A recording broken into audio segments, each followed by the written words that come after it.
Hi guys, it's Paul from Alt Game Reviews again, and today we're taking a look at whether or not you should consider buying the latest game in the Warhammer 40K franchise, Necromunda Hired Gun.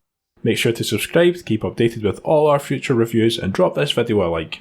Okay, so the premise for the game. I followed this game up until its release and I was pretty excited for it. I've been holding out for a decent bounty hunter game set in the future ever since the reveal trailer for the now cancelled Prey sequel. And this looked to be it, with an added bonus of being set in the Warhammer 40k universe, which obviously carries some weight with a well established world and characters, and is pretty dark and dingy and grim. The game describes you as a cybernetically enhanced mercenary, picking up contracts and hunting down bounties with a wide arsenal of weapons, augmentations and your mastiff companion, set across massive environments of the criminal underground on the hive planet of Necromunda. So is it what we hoped for? Well, Hired Gun is a far more linear affair, more akin to Doom. The gunplay and customization is great. I had so much fun upgrading my weapons and cybernetic abilities. You earn credits for completing campaign missions and additional side activities. These activities are pretty much run-of-the-mill fetch quests or wave survival missions set in the same levels of the campaign. They vary in difficulty from B to S tier, and completing them will improve your reputation with certain factions. However, don't expect any of these factions to have any impact on the actual game. They only exist in this mission screen. Completing your reputation with a faction will reward you with a special variant of one of the guns. The credits you earn can be used to upgrade your guns, your enhancements, and even your doggo companion at the local vendors located in the hub area of Martyr's End, a local watering hole for the multiple gangs of the Underhive. Although it's pretty cool adding attachments to your guns and improving your cybernetic abilities, I did feel pretty guilty upgrading the Mastiff, as each new unlock came with a pretty gruesome looking change to its model.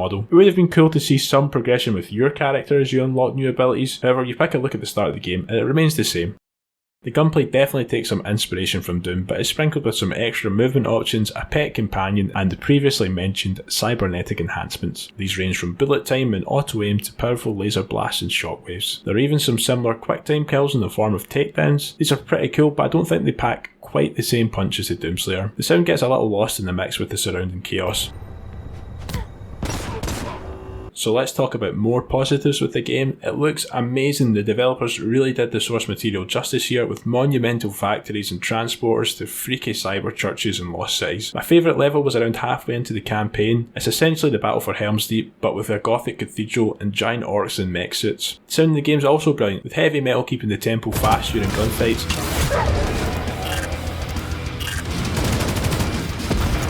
And suspenseful themes for each of the boss encounters. You've no right to that bounty with the things you've done. Leave it to me. Get out of here and I'll let you live. Let me. Now, how about the game's story? You're tasked with defending the brother of a murdered merchant, finding out which of the gangs are responsible and hunting down their leader. It's not the best, but it's a vehicle to allow the player to experience all of the different environments, which again are incredible. There are 13 missions in all, which will take around 10 to 12 hours to complete, with some added time to max out your abilities and to complete all the side missions. I have a pretty limited understanding of the 40k universe, and if you do too, you shouldn't be worried about that. I never really felt lost in the lore or struggled to keep up. Quite the opposite, I found the plot to be pretty slow at times. The cutscenes and pretty much all of the characters are designed intentionally to avoid showing their lips. There's a lot of heat coming our way. You pushed it too far with that bounty on Virax. And that place down there, it's cursed. Making things a little bit less immersive. At times, I didn't really feel like I was watching characters speaking, just listening to the voice actors going through their paces. And with that, let's get into my criticisms of the game.